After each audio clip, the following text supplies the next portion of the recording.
Welcome to Papillion UnScripted. I'm Michael Severe. It's the place to go to hear from people who truly help make Papillion feel like home. And our guest this week, I think that's his job, to make everyone feel like home in Papillion.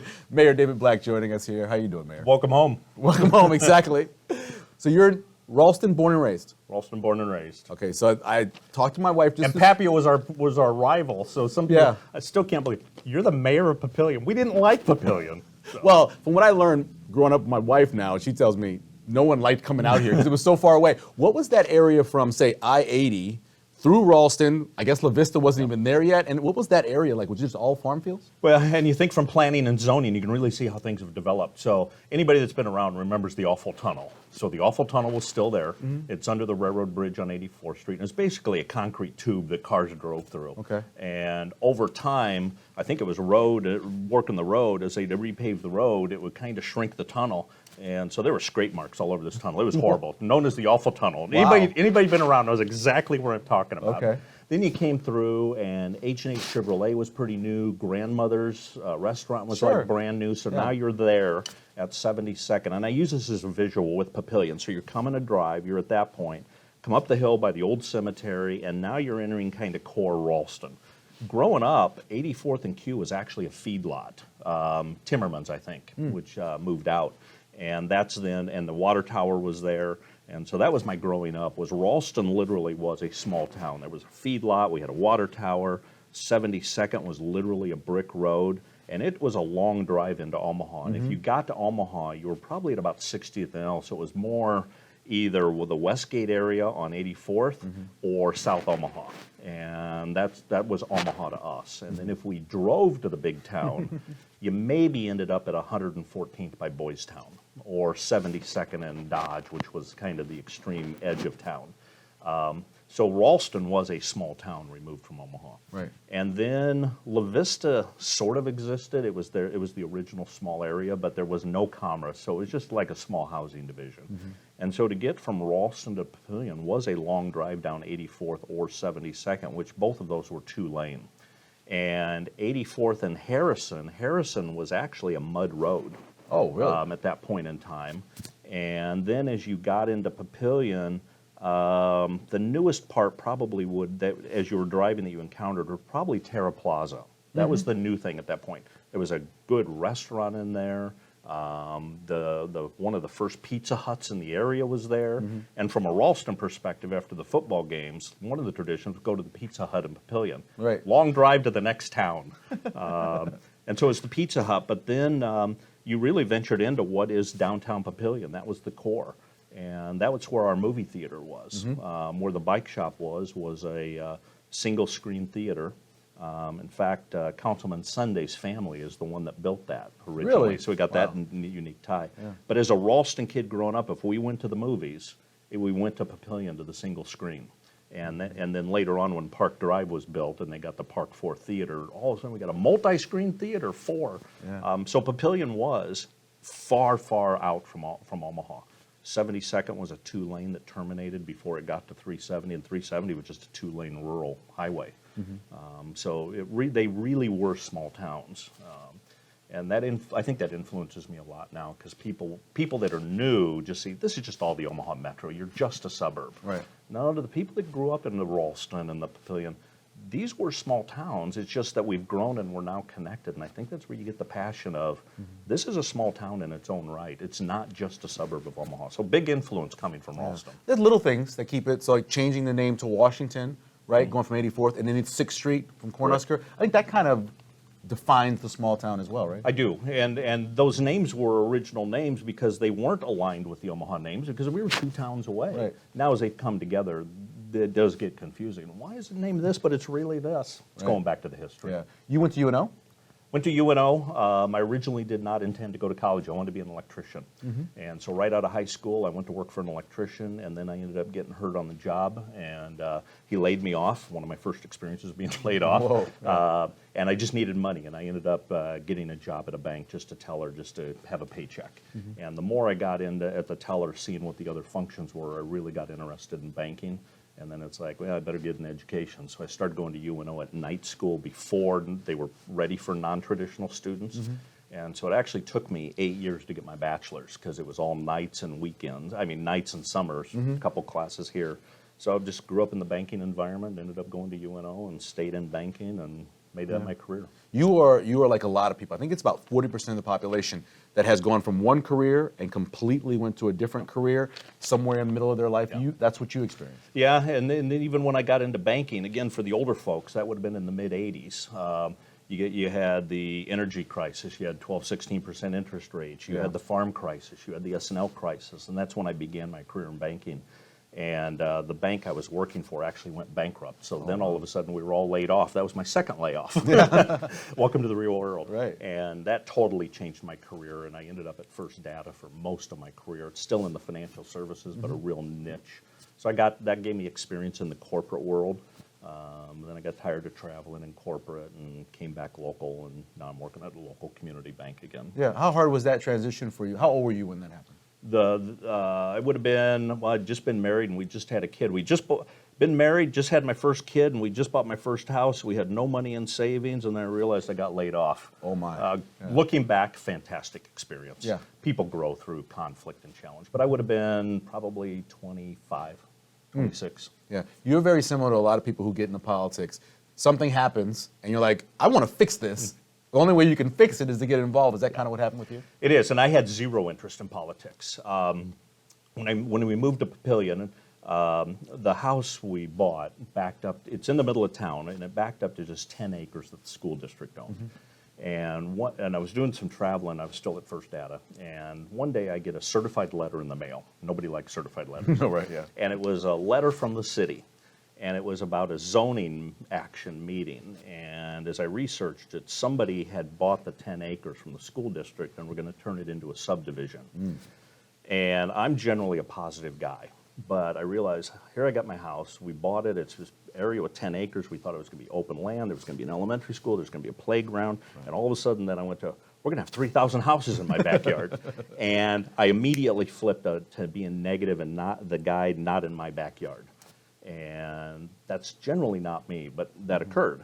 And then they had the planning commission meeting, and I didn't know anything about government, and I figured you can't fight City Hall, but I just want to see. So I went to the planning commission meeting, and I'd never been to one.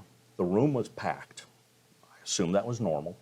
I sit down in the front row, the only seat available, and then when this application for this zoning came up, the chairman, the important people up at the dais, he says, "Are there any opponents?" Without even thinking about it, I stood up, and I'm up at the podium, and I'm an introvert. I'm not a public speaker, and it's like, what am I doing at the podium?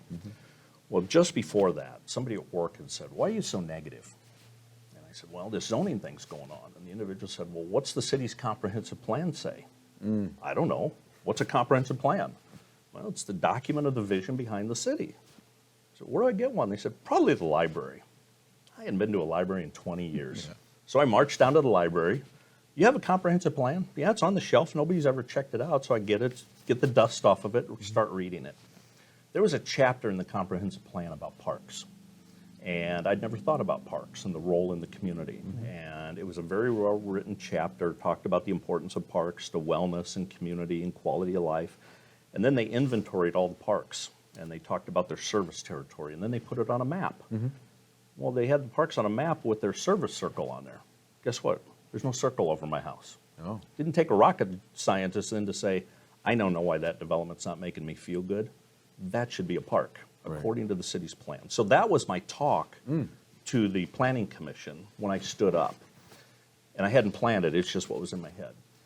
When I was done, the room erupted in an applause. And I realized those were my neighbors, and they had organized while I was on a business trip. Oh, wow. And I got up before the neighborhood spokesman. Yeah. Well, the planning commission ended up recommending denial of the developer's application because of this conversation. And it was the first time that specific developer had ever been denied. And because of that, it started a negotiation between the developer and the city council and the planning department about what should that development really look like. They pulled me into the negotiation as the neighborhood representative. And again, I'm thinking, what am I doing here? These are all the important people. What am I doing? And they kept asking my opinion, and I kept giving it. Well, It ended up changing from a 10-acre development with a 1-acre park to being a 10-acre development with a 6-acre park. And the 1 acre originally was on the worst piece of the ground. The 6 is now on the prime piece. And to get the park, the city ended up buying that land from the developer to make the park. And at the time, I think it was the highest price they'd ever paid for parkland. Living through that experience told me you can make a difference.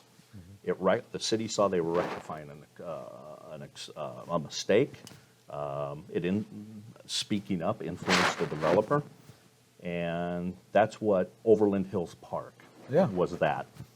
When we were done, I said, I'm glad we have the park. I will never do that again. And at that point, I had no interest. Then the city council at the time, in that time frame, I think had a perception of being dysfunctional. A lot of personal fights amongst council members. And a neighbor and I were talking about that one time, and I said, somebody's got to do something about it. And without even thinking about it, the next morning, I'm down at the election commission filing for office. And after I filed, it's like, why did I do that? I don't want that job. Right. But I figured, well, my name's on the ballot. I got to act at least like I want it. So I gave a half-hearted attempt at an election, knocked on the doors and did the flyers and all of that. This is for city council? For city council. Okay, you were a planning commissioner at Nope. this. Okay. And it was a 4-person race. When the results came out, I came in 3rd place. 4th place died a couple months later. So it tells you how bad I did. Right. But after I did that, I realized I now have a right to say anything I want because I raised my hand and said I want to be part of the process. And even the fact that I lost still gives me the right to participate. So those 2 experiences really were what spurred everything. About a year later, I got a call from the mayor of, we have an opening on the planning commission. Do you want to be on it? I said, no, I don't know anything about it. I don't know land use. I don't know zoning. And he said, well, obviously you care. You fought for the park. You ran for city council. And I kept saying no. He kept hounding me. I eventually gave in, got appointed to the planning commission, which is a 3-year term. If people understand the development of Papillion, they'll remember when Walmart was in La Vista on 84th Street, and then they moved 72nd on Cornhusker. That move was my 4th planning commission meeting. And 15 years ago, the most controversial thing a city could deal with in the nation was Walmart. And so that, when they moved, all of a sudden, I'm getting hate mail at home. We're having public hearings till 1 in the morning. And it's my 4th meeting, and it's like, I didn't sign up for this. And that was my first thing of now I'm faced with flipping a switch. What's right for the community? What's right for the neighborhood? Where's my emotions? Am I going to be a yes or a no? And that was my first big vote, was that Walmart move. And it's that move that really sparked a lot of our development that began to occur. Anyway, I'm on the planning commission. I'm a guy that if I'm involved, I like to learn. So I started learning a lot about land use and zoning from a citizen's perspective and spent 3 years, truly enjoyed it, saw my impact, thought I'll do another term on planning commission and be done. Into my planning commission term, the guy that had won the city council election earlier, he decided not to run. I'm thinking, crap. There's an opening. Perfect opening for you. I don't want it. I'm enjoying planning commission. But if I've got some experience now, I ran once.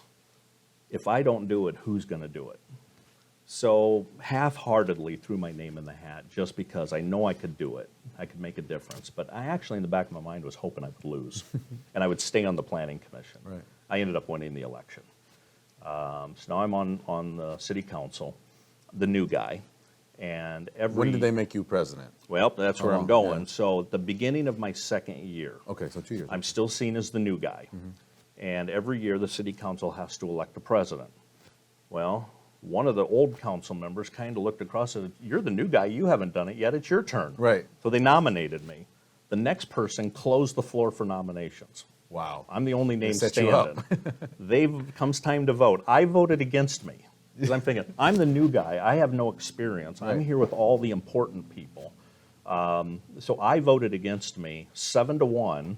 I become the council president. And then what was it, 3 months later, Is it when 3 the months mayor later? resigned, at 2 in the morning, I get a phone call. Good morning, you're the mayor. Yeah, tell me about that phone No, call. I'm not. So you're asleep, the phone rings, and that's what they say? Yeah. Did you guys have a sense that it was coming? I had a sense it was coming a couple of days earlier. There's some things going on. Right. So as the council president, I was being brought into some discussions. And so I knew something was going on, and it was serious. But I had no idea it would be a resignation of a mayor. And then phone rang at 2 in the morning, and it was the city administrator calling and saying, hey, I've received the resignation of the mayor. You're now the mayor. And so basically then told my wife, mayor, right. and stayed up the rest of the morning thinking, one, I don't even know what a mayor does. But then this is a crisis. Community's going to wake up to a mayor resigned, and there's a new mayor in a city that's growing and great things are going on. You know the press is showing up to say what's going on, and I don't even know. Right. So it truly was shifted immediately into crisis management. What's going on? What do we know? What do we don't know? What do we tell employees so they have stability? What do we tell the public? What do I have to manage through? And How long did it take, do you think, and don't tell me it hasn't, how long did it take to you where you were comfortable, that you felt that you were in a rhythm of the job? there was I would say there was a magical moment 4 months in. For the first 4 months, I'm dealing with some of this crisis stuff. Yeah. And so with that, it's just what's going on is defining what I'm doing. But as things started settling down, I realized I know nothing about government. I don't know policing. I don't know fire. I know a little bit about planning and zoning from being on a planning commission, but I don't know that world. I don't know the developers. I don't know public works. I don't know construction. I don't know water systems. I don't know parks. I don't know recreation. And there was a moment, I actually was in my office with the door closed thinking, how do I get out of this? This town's in trouble. And I talked to the administrator, and he says, you can't, you're the mayor. And I figured, I got to fill out the rest of this term. And so I depended a lot on the administration and the department heads. But there was a moment 4 months in when I was really struggling with this of the right person's not in the job. All of a sudden I realized I could bring my business background and my business experiences. My parents had a small business, so I grew up as a kid in a small business. I've worked in startup companies, I worked in the corporate world, I worked for self-employed people, and I worked in a lot of areas in the business world. I was kind of a generalist. And all of a sudden one day I realized, if I can think of this as a business, all of a sudden it made sense. Public Works is a big construction company. Right, yeah, exactly. If I could run a construction company, even though I don't know it, they got products and services, revenue and expense. So who are my customers? What's our product? Where's our revenue and where's our expense? I could put Public Works into those terms. Parks Department. It's a huge landscape company in my mind at that moment. Right. Recreation. It's a massive bounce house. People want to have fun. And in every one of those, what's my product? What's my service? Where's my revenue? Where's my expense? There's private security agencies. Well, if it's a private company, what's your product? What's your service? Where's your revenue? Where's your expense? There's private ambulance companies. Sure. So every administration, there's private finance companies, private legal departments. So literally I started thinking of every single department as a business. And then it started making sense to me. And I could run those as long as we had good people that knew what they were doing. So now what do I need to do to enable those people? Then to put it all together, coming from the corporate world, I was able to say, really what we are is a corporation with a bunch of independent brands. Procter & Gamble is a massive corporation with a lot of product lines that have nothing to do with each other. So all of a sudden, what's the role of Procter & Gamble versus the role of their product line? And I came from a product perspective in the corporate world. So I started wrapping that understanding around it. And then I realized, but still, you got citizens and property tax. And I realized if Papillion is a massive corporation, the residents are the shareholders. And I could be the poorest person in the United States, and I own 1 share of stock of the largest corporation in the United States. Guess what? They send me an annual report and tell me what they're doing. Right. That's when we started sending our annual report. We're reporting to our shareholders. From that moment on, I got very comfortable and things made sense. So that was in the first year. Yeah. So you now have been the mayor of Papillion during an incredible amount of growth, not just people-wise, but obviously businesses and everything like that. Do you ever think about your legacy of when you're done with this, what people will say about Mayor David Black when they're talking about Papillion 50 years from now? Biggest thing I hope they say is just you led with integrity and trust. There were a number of relationships, not just with the city. When I got in, I think there were some relationships that had been damaged for a lot of reasons, and not just from city. organizations that weren't playing nicely and that type of thing. I spent a lot of time I joke with people that I'm fundamentally lazy. And I figured, if there's a lot of dysfunction, that puts a lot of work on the city. If everybody's playing nicely, we don't have to do much. So I spent a lot of time building relationships with amongst organizations and with the city. And I think I would hope that people would say that's one thing he did, is built relationships and trust. Yeah. You also are so dedicated to our veterans and military types of organizations. Why is that? Because you didn't serve. I didn't serve. Yeah, but why is that? I was always proud of it. Well, one, my dad was Korea, period, Navy. He didn't like the Navy, but he was that. So a little bit of that influence, but not huge. My son went into the Army National Guard, and that was during the height of some of the Afghanistan conflict. So just knowing he was going into the Guard, he had the potential to go over. So that's a little bit of a wake-up of my kid could be going into combat. He never did, but the potential that they could, that hit a little bit. Growing up in this community, I don't think you can not care. Sure. But what really got me passionate about is shortly after I got into office, within 2 years, there were 2 Papillion kids that were killed in Afghanistan in battle.